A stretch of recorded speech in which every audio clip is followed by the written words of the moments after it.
रचना बनर्जी खड़ी होकर कह रही है कि ममता बनर्जी के साथ कोई दुश्मनी नहीं है। दुश्मनी क्यों होगी भैया, आपको तो टिकट दी है। अभी कह रही है कि मुझे एक पार्टी के साथ काम करना है, तो आप बीजेपी के साथ खुल्लम खुल्ला काम कीजिए। রচনা ব্যানার্জি এখন বিজেপিতে যোগ দিতে চাইছে। রচনা ব্যানার্জি যেই মহিলা সব সময় বিজেপিকে খারাপ কথা বলেছে, সব সময় শুভেন্দু অধিকারীকে খারাপ কথা বলেছে, নরেন্দ্র মোদীকে খারাপ কথা বলেছে, যেই মহিলা সে এখন বিজেপিতে আসতে চাইছে, রাম রাজ্যের নেত্রী হতে চাইছে। আমি শুধু একটা কথাই বলবো শুভেন্দু অধিকারী স্যারকে, কোনোভাবেই যেন এই মালটাকে রাম রাজ্যের নেত্রী না বানানো হয়। পরিষ্কার কথা, রাম রাজ্যের নেত্রী যেন রচনা ব্যানার্জি কোনোদিন না হতে পারে। এক নম্বরের বদমাশ মহিলা, এক নম্বরের বদমাশ মহিলা, এরা হচ্ছে সুযোগ সন্ধানী। এরা এক কথায় সুযোগ সন্ধানী, যেইখানে প্রফিট পাবে সেইখানে চলে যাবে। দিদি নাম্বার 1 থেকে বাদ দেওয়া হয়েছে, সেই কারণে ওনার এখন কান্নাকাটি বেঁধে গেছে। ওনার এখন পেট চলবে কি করে? অভিনয় জগৎ শেষ, অভিনয় ক্যারিয়ার সম্পূর্ণ শেষ। এক সময় খুব ভালো অভিনয় ক্যারিয়ার চলছিল, কিন্তু রাজনীতিতে এসে সম্পূর্ণ শেষ। আর এখন দিদি নাম্বার 1 থেকে বাদ দিয়ে দেওয়া হয়েছে ওনার, সেই কারণে এখন পেট চলছে না ভাই, খেতে পাচ্ছে না রচনা ব্যানার্জি।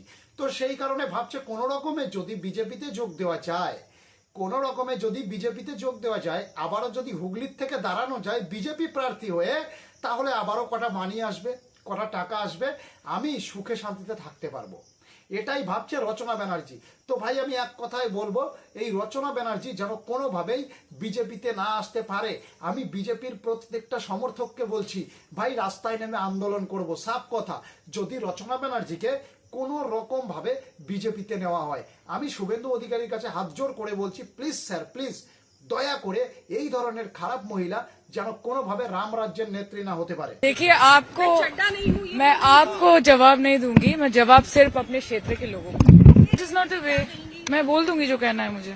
আচ্ছা, আমি সায়নী ঘোষকে একটা কথা জিজ্ঞাসা করব।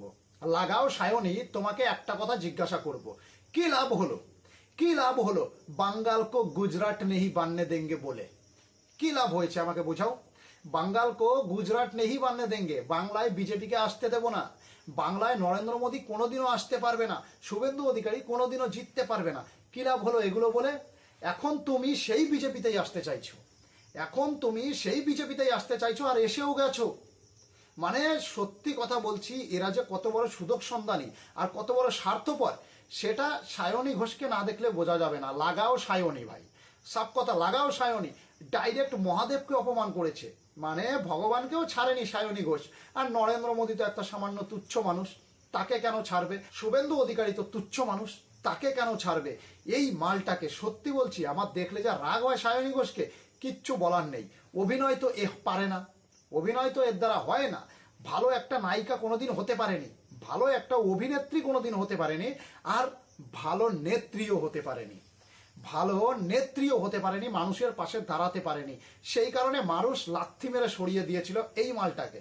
আর আবারও সেই মালটাই মানুষের কাছে ভিক্ষা করছে এখন, যে আমাকে বিজেপিতে নাও, আমাকে বিজেপিতে নাও। আর আমি একটা জিনিস বুঝে পাচ্ছি না, বিজেপির নেতারা এখন কি করছে, এই মালগুলোকে কেন ঢোকাচ্ছে, কি কারণে ঢোকাচ্ছে আমি বুঝতে পারছি না ভাই।